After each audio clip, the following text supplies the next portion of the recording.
എൻ്റെ 6 വർഷം മുമ്പുണ്ടാക്കിയ ഒരു ഓർക്കിഡിൻ്റെ സ്റ്റാൻഡായിരുന്നു ഇട്ടത്. അതിൻ്റെ കാലിൻ്റെ അടിവശം ബെൽഡിങ് വിട്ടു പോയത് കൊണ്ട് എനിക്ക് ഓർക്കിഡൊന്നും ഇടാൻ പറ്റണ്ടായില്ല. അപ്പോൾ ഇതിനു വേണ്ടി മാത്രം ഒരു പുറമേ നിന്ന് ഒരാളെ പണിക്ക് വിളിച്ച് ചെയ്യിപ്പിക്കാനായിട്ട് നമുക്ക് മുതലാവില്ലല്ലോ. അപ്പോൾ അതുകൊണ്ട് ഞാൻ എന്ത് ചെയ്തെന്നറിയാമോ, കുറച്ച് വരി സിമെൻറ്റ് മേടിച്ച് ഒരു തട്ടിക്കൂട്ട് കാലിൻ്റെ അടിവശം ഇങ്ങനെ റൗണ്ടിൽ ബേസിനൊക്കെ വെച്ച് ഉണ്ടാക്കി കാലിനകത്ത് ഉറപ്പിച്ചെടുത്തോട്ടോ. അപ്പോൾ ഇപ്പോൾ തൽക്കാലം നമുക്ക് ഇടാനായിട്ട് നല്ല സൂപ്പറായിട്ട് ചെയ്യാൻ പറ്റും, മറിഞ്ഞൊന്നും വീഴുന്നില്ല. അപ്പോൾ ഞാൻ എൻ്റെ ഓർക്കിഡൊക്കെ ഞാൻ അതിനകത്തേക്ക് ഷിഫ്റ്റ് ചെയ്തു കേട്ടോ. അപ്പോൾ ഈ ഓർക്കിഡിൻ്റെ പൂവ് എങ്ങനെയുണ്ട്? കുറച്ച് ദിവസമായിട്ട് ഈ പൂവ് വിരിഞ്ഞിട്ട് നല്ല ഭംഗിയില്ലേ കാണാനായിട്ട്. അപ്പോൾ ഈ പൂവ് നിങ്ങൾക്ക് ഇഷ്ടമായെങ്കിൽ ഒന്ന് കമൻറ്റ് ചെയ്യണം കേട്ടോ.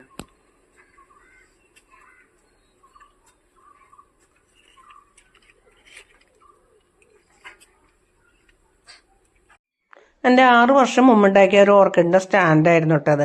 അതിൻ്റെ കാലിൻ്റെ അടിവശം ബെൽഡിങ് വിട്ടു പോയത് കൊണ്ട് എനിക്ക് ഓർക്കിഡൊന്നും ഇടാൻ പറ്റണ്ടായില്ല. അപ്പോൾ ഇതിനു വേണ്ടി മാത്രം ഒരു പുറമേ നിന്ന് ഒരാളെ പണിക്ക് വിളിച്ച് ചെയ്യിപ്പിക്കാനായിട്ട് നമുക്ക് മുതലാവില്ലല്ലോ. അപ്പോൾ അതുകൊണ്ട് ഞാൻ എന്ത് ചെയ്തെന്നറിയാമോ, കുറച്ച് വരി സിമെൻറ്റ് മേടിച്ച് ഒരു തട്ടിക്കൂട്ട് കാലിൻ്റെ അടിവശം ഇങ്ങനെ റൗണ്ടിൽ ബേസിനൊക്കെ വെച്ച് ഉണ്ടാക്കി കാലിനകത്ത് ഉറപ്പിച്ചെടുത്തോട്ടോ. അപ്പോൾ ഇപ്പോൾ തൽക്കാലം നമുക്ക് ഇടാനായിട്ട് നല്ല സൂപ്പറായിട്ട് ചെയ്യാൻ പറ്റും, മറിഞ്ഞൊന്നും വീഴുന്നില്ല. അപ്പോൾ ഞാൻ എൻ്റെ ഓർക്കിഡൊക്കെ ഞാൻ അതിനകത്തേക്ക് ഷിഫ്റ്റ് ചെയ്തു കേട്ടോ. അപ്പോൾ ഈ ഓർക്കിഡിൻ്റെ പൂവ് എങ്ങനെയുണ്ട്? കുറച്ച് ദിവസമായിട്ട് ഈ പൂവ് വിരിഞ്ഞിട്ട് നല്ല ഭംഗിയില്ലേ കാണാനായിട്ട്. അപ്പോൾ ഈ പൂവ് നിങ്ങൾക്ക് ഇഷ്ടമായെങ്കിൽ ഒന്ന് കമൻറ്റ് ചെയ്യണം കേട്ടോ.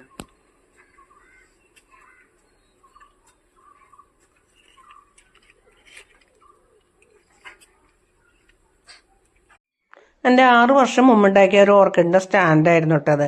അതിൻ്റെ കാലിൻ്റെ അടിവശം ബെൽഡിങ് വിട്ടു പോയത് കൊണ്ട് എനിക്ക് ഓർക്കിഡൊന്നും ഇടാൻ പറ്റണ്ടായില്ല. അപ്പോൾ ഇതിനു വേണ്ടി മാത്രം ഒരു പുറമേ നിന്ന് ഒരാളെ പണിക്ക് വിളിച്ച് ചെയ്യിപ്പിക്കാനായിട്ട് നമുക്ക് മുതലാവില്ലല്ലോ. അപ്പോൾ അതുകൊണ്ട് ഞാൻ എന്ത് ചെയ്തെന്നറിയാമോ, കുറച്ച് വരി സിമെൻറ്റ് മേടിച്ച് ഒരു തട്ടിക്കൂട്ട് കാലിൻ്റെ അടിവശം ഇങ്ങനെ റൗണ്ടിൽ ബേസിനൊക്കെ വെച്ച് ഉണ്ടാക്കി കാലിനകത്ത് ഉറപ്പിച്ചെടുത്തോട്ടോ. അപ്പോൾ ഇപ്പോൾ തൽക്കാലം നമുക്ക് ഇടാനായിട്ട് നല്ല സൂപ്പറായിട്ട് ചെയ്യാൻ പറ്റും, മറിഞ്ഞൊന്നും വീഴുന്നില്ല.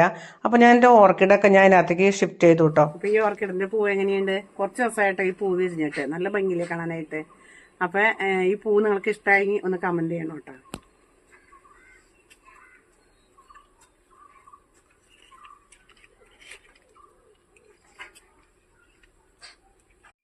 എൻ്റെ 6 വർഷം മുമ്പുണ്ടാക്കിയ ഒരു ഓർക്കിഡിൻ്റെ സ്റ്റാൻഡായിരുന്നു ഇട്ടത്.